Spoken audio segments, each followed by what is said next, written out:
ये एक जादुई दुनिया है जहां जंगली सुअर सिर्फ बड़े ही नहीं बल्कि उनके पास चमगादड़ जैसे पंख भी हैं। एक बार एक योद्धा और एक विशाल जंगली सुअर के बीच एक जबरदस्त फाइट शुरू हो गई। सुअर ने अपने पंख फड़फड़ाए और हवा में उड़ गया, बिल्कुल एक लड़ाकू जेट की तरह। योद्धा ने सोचा कि सिर्फ हिम्मत ही काफी नहीं, स्ट्रांग होना भी जरूरी है। योद्धा ने अपनी लंबी रस्सी का इस्तेमाल करके सुअर को पकड़ लिया। उसने सुअर के पंजे और सिर जैसी मोटी गर्दन को बांध दिया। सुअर ने बहुत जोर लगाया, लेकिन योद्धा ने उसे जाने नहीं दिया। सुअर दर्द से चिल्लाया और अपने पंख मोड़कर जमीन की तरफ गोता लगाया। वो सीधे भाग रही भीड़ की तरफ जा रहा था और जंगली सुअर का क्रैश लैंडिंग करवा दिया। शुक्र है कि वो किसी घर से टकराने से पहले रुक गया। योद्धा की इस बहादुरी ने पूरे शहर का दिल जीत लिया। लोग उसकी जय जयकार करने लगे और तालियां बजाने लगे। उसे ईगल योद्धा कहा जाने लगा। वह बच्चों में भी बहुत पॉपुलर हो गया और कई लड़कियां भी उसकी तारीफ करने लगीं। लेकिन पास बैठी एक चुड़ैल उस पर हंसी और बोली, सिर्फ एक जंगली सुअर को हराना काफी नहीं है। एक सच्चा हीरो बनने के लिए तुम्हें और भी बड़ी जीत हासिल करनी होगी। शहर के लोगों का असली रेस्पेक्ट पाने के लिए ईगल योद्धा को एक और जीत की जरूरत थी। ऐसा कहा जाता था कि जंगल में एक ऊंचा महल है जहां एक बहुत ही खूबसूरत सुंदरी कैद है, लेकिन कोई भी उसे जिंदा नहीं देख पाया था क्योंकि जो भी उसे बचाने जाता था उसे एक भयंकर राक्षस मार देता था। अगले ही दिन ईगल योद्धा अकेले उस महल में पहुंचा। उसने एक औरत के गुनगुनाने की आवाज सुनी और जैसे ही पर्दा हटाया, एक बेहद खूबसूरत औरत को देखकर शॉक हो गया। वह तो सिर्फ राक्षस को मारने आया था। सुंदरी को बचाना तो एक छोटा सा काम था, लेकिन सुंदरी ने वहां से जाने से मना कर दिया और उसके साथ हाइड एंड सीक खेलने लगी। तभी एक सांप ने उसे पर हमला कर दिया। राक्षस एक सांप जैसा था जो पलक झपकते ही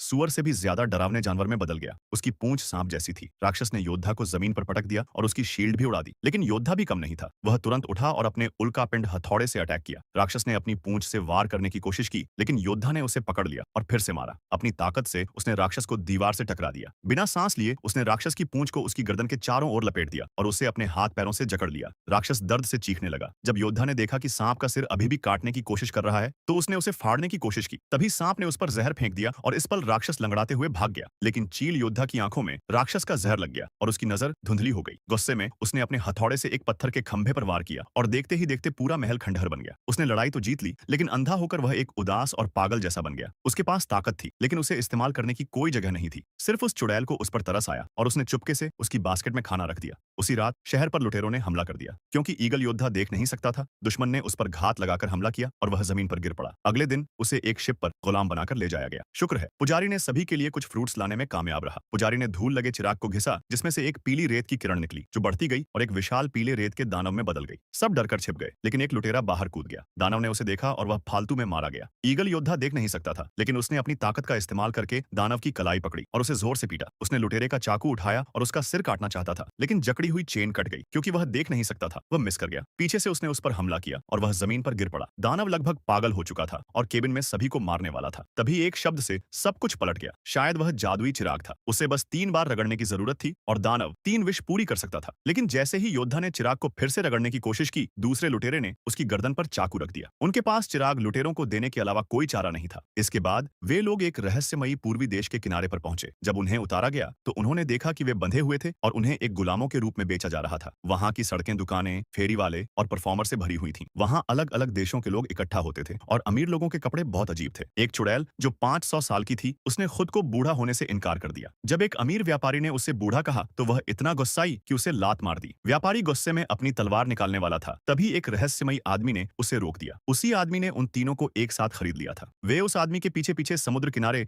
एक अरबी जैसी दिखने वाली बिल्डिंग में गए। वह जगह अजीब थी। ऊंट इंसानी भाषा बोलते थे और नौकर मैकेनिकल कछुए थे। पता चला कि मैकेनिक आइंस्टीन ने उन तीनों को गुलामों के बाजार से खरीदा था। उसने कहा कि उसने बर्बर लोगों की बस्ती को एक मॉडर्न शहर में बदलने में 10 साल बिताए हैं। वह टेक्नोलॉजी का इस्तेमाल करके गुलामी को खत्म करना चाहता है। उसने इसके लिए 10 सदियां लगा दी थी और अब 938 साल की उम्र में उसने एक ऐसा अमृत बना लिया था जो हमेशा जवानी का वादा करता था। चुड़ैल हैरान रह गई। उसने अपनी जिंदगी जादू टोने और दवाइयों का अध्ययन करने में बिता दी थी, लेकिन फिर भी वह सिर्फ खट्टे सेब खाकर ही अपनी खूबसूरती बनाए रख पाई थी। मैकेनिक की टेक्नोलॉजी और भी कमाल की थी। उसने सारे दरवाजे और खिड़कियां बंद कर दी। फिर उसने एक तांबे के बर्तन के सामने रिफ्लेक्टर का एंगल सेट किया और कैनवास पर एक नीली जेलीफिश साफ दिखाई देने लगी। यह एक पुरानी स्लाइड का प्रोटोटाइप जैसा था। तीनों ने ऐसा पहले कभी नहीं देखा था। इतना ही नहीं, मैकेनिक ने अंधे योद्धा पर एक सुनहरा घेरा रखा। उसकी आंखों के लेंस अपने आप बदल गए और योद्धा अचानक फिर से देखने लगा। सबसे ज्यादा चौंकाने वाली बात यह थी कि जब मैकेनिक ने एक स्विच दबाया तो उसके पीछे ब्लैक बोर्ड पर एक कंट्रोल रूम दिखाई दिया। उसने जादुई चिराग लिया, उसे 3 बार रगड़ा और स्काई आई पर रख दिया। पीली रेत का दानव तुरंत उनके सामने आ गया और उस पर हमला करने लगा। उसने जॉयस्टिक दबाई और दानव फंस गया। जब उसने मशीन को फिर से घुमाया तो ऊपर के ब्लेड से एक जबरदस्त सक्शन पैदा हुआ और बेटी दोनों को हराना इतना आसान था। सारी जादुई चीजें मशीन में समा गईं। चुड़ैल तुरंत शॉक में आ गई। तो आइंस्टीन जादू को खत्म करने के लिए मशीन का इस्तेमाल कर रहे थे। चुड़ैल ने जल्दी से समझाया कि वह सिर्फ एक जड़ी बूटी बेचने वाली है और अपनी असली पहचान छिपा ली। सब कुछ परफेक्ट लग रहा था। अगर कोई प्रॉब्लम नहीं होती तो वे सुबह तक घर लौट सकते थे। लेकिन रात के खाने के दौरान कुछ गलत हुआ। एक कबूतर आया जो मैकेनिक मैसेंजर था। मैसेज में लिखा हुआ था कि शहर वालों को पता चला कि पास में एक राक्षस दिखाई दिया है और उन्होंने हेल्प मांगी है। योद्धा में फिर से लड़ने की इच्छा जाग उठी। अजीब बात यह थी कि यही वह स्फिंक्स था जिसने उसे अंधा कर दिया था। अपने इलाज के बदले उसने लोगों की हेल्प करने का फैसला किया। लेकिन उस रात चुड़ैल ने एक बुरा सपना देखा। उसने सपना देखा कि वह अमृता का अमृत चुराने गई थी, लेकिन दुर्भाग्य से जादुई अवशोषक यंत्र ने उसे चूस लिया। वह पसीने से तरबतर होकर जागी, लेकिन सुंदर बनने के लिए। उसने फिर भी रात में मैकेनिक की लैब में घुसने की कोशिश की, लेकिन वह ऑलमोस्ट पकड़ी गई। मैकेनिक ने कहा कि अगर वे एक राक्षस को पकड़ कर लाते हैं तो वह उसे अमृत फ्री में दे देगा। अगले दिन मैकेनिक ने उनके लिए एक बड़ा इक्विपमेंट बनाया, वॉर्टेक्स नाम का एक गोल उड़ने वाला यंत्र। उसने इसी मशीन से वर्ल्ड टूर किया था और वह राक्षसों को जिंदा पकड़ना चाहता था। इसलिए उसने योद्धाओं के लिए एक आकार बदलने वाला अष्टकोणीय ड्रैगन भी बनाया। इसके अलावा उसने योद्धा को नए इक्विपमेंट भी दिए, खासकर एक हैमर। हैंडल पर एक बटन दबाने से वह तुरंत एक जंजीर से बंधे पेगासस उल्कापिंड हैमर में बदल जाता था। एक और बार दबाने पर हैमर का सिरा वापस आ जाता था। सब कुछ रेडी था और वे तीनों तुरंत उड़ने वाली मशीन में बैठ गए। नौकरों ने चुड़ैल की सेफ्टी बेल्ट बांध दी, रस्सी कटी और वोर्टेक्स हवा में उछल गया। विमान ने अपने प्रोपेलर खोले और पश्चिम की ओर उड़ चला। वे एक घाटी से गुजरे और आखिरकार रेगिस्तान में लैंड कर गए। ज्यादा हवा में उड़ने से मोशन सिकनेस से उल्टी होना लाजिमी था। फिर उन्होंने अपने बात करने वाले ऊंटों को तैयार किया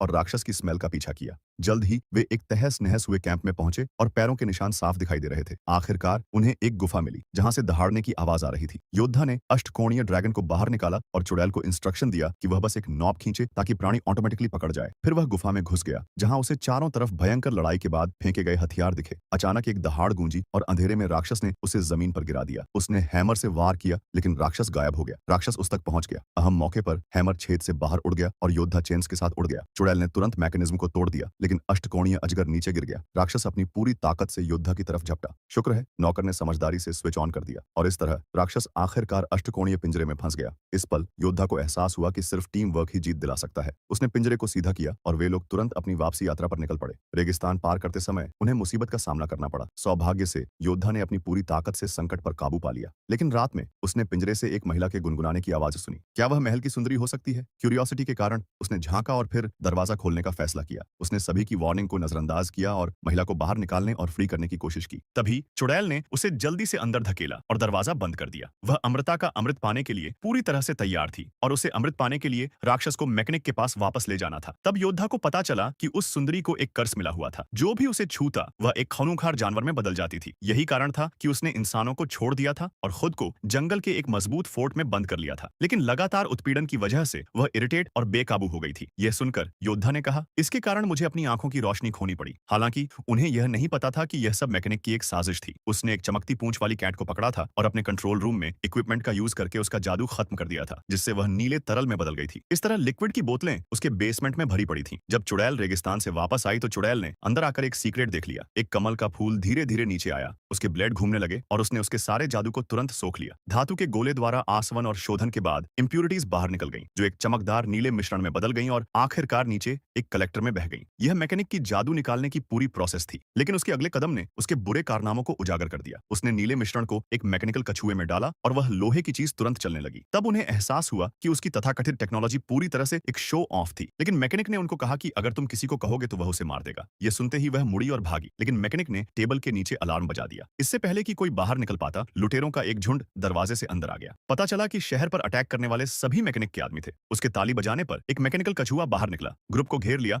और एक जबरदस्त लड़ाई शुरू हो गई। कछुए के सिर से चेन्स निकली, जिससे ग्रुप तुरंत अपनी जगह पर लॉक हो गया। पास खड़ा ऊंट अब और बर्दाश्त नहीं कर सका और उसने अपनी गर्दन काट ली। तब चुड़ैल को एहसास हुआ कि ऊंट जानवर की खाल में लिपटी एक मशीन थी। और भी हैरानी की बात यह थी कि नौकर ने बहुत पहले ही उसे धोखा दे दिया था और मैकेनिक को यह सब करने में हेल्प की थी। सालों से आइंस को जादू का सार पाने का तरीका मिल गया था और वह अपनी मशीनों को चलाने के लिए जादुई राक्षसों की तलाश कर रहा था। वह उस सुंदरी के अंदर की शक्तिशाली पावर को कैसे नजरअंदाज कर सकता था? उसने तुरंत उस मैकेनिज्म को तोड़ दिया और कमल के सिर वाला एक मैकेनिकल हैंड तुरंत ग्रुप के ऊपर फैल गया। ये साफ था कि अगर ऐसा ही चलता रहा तो वह सुंदरी जल्द ही सूख जाएगी और बेकार हो जाएगी। इस अहम मौके पर सुंदरी को अपनी पावर्स का यूज करना था। योद्धा तुरंत उसके इरादों को समझ गया। कोई भी टच उसके अंदर के स्फिंक्स को तुरंत जगा देगा। अपनी पूरी ताकत से उसने पहला कदम उठाया। आखिरी पल में योद्धा ने आखिरकार सुंदरी का हाथ थाम लिया। अगले ही पल एक चौंकाने वाला नजारा हुआ। सुंदरी हवा में दहाड़ उठी। चुड़ैल और योद्धा राक्षसों के भेष में भाग गए, लेकिन उनका पीछा करने वाले बेरहम थे। योद्धा, जिसे उनकी वापसी को संभालने का काम सौंपा गया था, तुरंत एक और जबरदस्त लड़ाई में शामिल हो गया। अब अपने चेन उल्कापिंड हैमर की हेल्प से उसकी पहले से ही जबरदस्त ताकत चरम पर पहुंच गई और उसने जल्द ही दुश्मन को आसानी से हरा दिया। यह सोचकर कि वह बच गई है, चुड़ैल ने पीछे मुड़कर देखा तो और भी लुटेरे उसका रास्ता रोक रहे थे। उसने अपने बीज निकाले और उन्हें फेंक दिया, जिससे वह तुरंत एक विशाल तरबूज में बदल गई। इस बीच मैकेनिक और उसका नौकर एक रहस्यमय बेसमेंट में पहुंच गए, जहां उसने आखिरकार नीले तरल को रिफाइन करने की कोशिश की थी। उसने बस जॉयस्टिक दबाई और जमीन तुरंत मलबे में बदल गई। तभी धुएं से धीरे धीरे एक शैडो उठी। वह एक विशाल कछुए का सिर था और फिर एक महल जितना बड़ा बॉडी जमीन से बाहर निकला। यह मैकेनिक का आर्मर्ड रथ था। बस एक कदम दूर वह दुनिया पर राज कर सकता था। दुर्भाग्य से पर्याप्त लिक्विड न होने के कारण कछुए की पूंछ कट गई, लेकिन इससे टैंक पर कब्जा करने में कोई रुकावट नहीं आई। टारगेट को देखते ही मैकेनिक ने तुरंत जॉयस्टिक घुमाकर कछुए के खोल में बने बाहर निकालने वाले छेद खोल दिए। एक छोटा कछुआ धीरे से अपना सिर बाहर निकाला, फिर अपने कदमों को स्थिर करते हुए अप्रत्याशित रूप से सभी बाहर निकालने वाले छेद खोल दिए।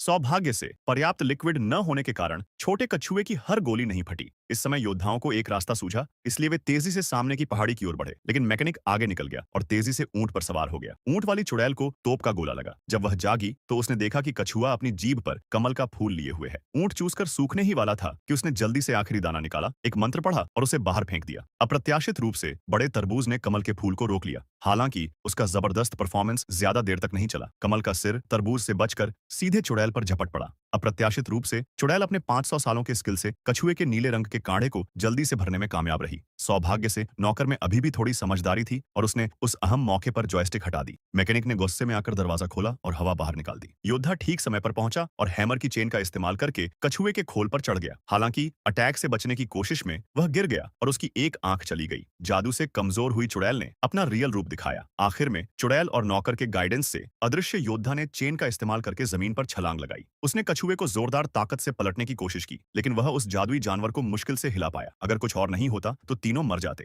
अचानक उसी पल स्फिंक्स कछुए की लंबी जीभ पर कूद गया। मुझे उम्मीद थी कि कछुआ पलटने के बाद उठ नहीं पाएगा और नीला पोषण नदी की तरह बह जाएगा। हालांकि मैकेनिक को कोई लॉस नहीं हुआ। उसने अपनी कमर पर लगे मैकेनिज्म को खींचा और उसके पीछे तुरंत 2 मैकेनिकल पंख खुल गए। जैसे ही वह भागने ही वाला था, मशीन में खराबी आ गई और वह नीले पोषण में गिर गया और मशीनरी के वजन के नीचे तेजी से डूब गया। सचमुच यह एक सुसाइड ट्रैप था। बड़े सपने वाला मैकेनिक आखिरकार काले पानी के एक कुंड में विलीन हो गया, जबकि योद्धा युद्ध में मारा गया और राक्षस इंसान के रूप में वापस आ गया। सुंदरी उसके पास आई और उसकी आंखों से उदास नीले टीयर्स निकले जो उसकी आंखों पर गिरे। फिर एक मिरेकल हुआ। योद्धा फिर से जिंदा हो गया और उसकी आंखों में आखिरकार फिर से रोशनी आ गई। हालांकि उठते ही उसने सबसे पहले यही उम्मीद की कि सुंदरी उसके पास ही रहे। पता चलता है कि सुंदरी का रूप ही हीरो को लुभाने वाला अभिशाप है, जबकि राक्षस उसकी असली पहचान है। सुंदरी और योद्धा एक दूसरे से प्यार नहीं कर सकते और नायक अकेलेपन की जिंदगी जीने के लिए शापित है। हालांकि योद्धा को इसका रिग्रेट है, लेकिन चुड़ैल को अमृता का वह मंत्र मिल गया है जिसकी उसे विश थी। वह उत्सुकता से उसे पीती है, लेकिन उसे पता चलता है कि वह सिर्फ एक गिलास ऑरेंज जूस है। और इस तरह सबसे नई Russian fantasy film the first warrior का एंड होता है। यह द लास्ट वॉरियर त्रयी का प्रीक्वल है और एलोग्लिए की जादुई दुनिया का यूनिवर्स लगातार बड़ा हो रहा है। आइए अगले स्पिन ऑन का वेट करें। अगर आपको यह फैंटेसी स्टोरी पसंद आई हो तो प्लीज इसे फॉलो करें। जुए पर कई अन्य इंटरेस्टिंग सीरीज कमेंट्री हैं और उनमें से एक यकीनन आपके दिल को छू जाएगी। अगली कहानी में मिलते हैं।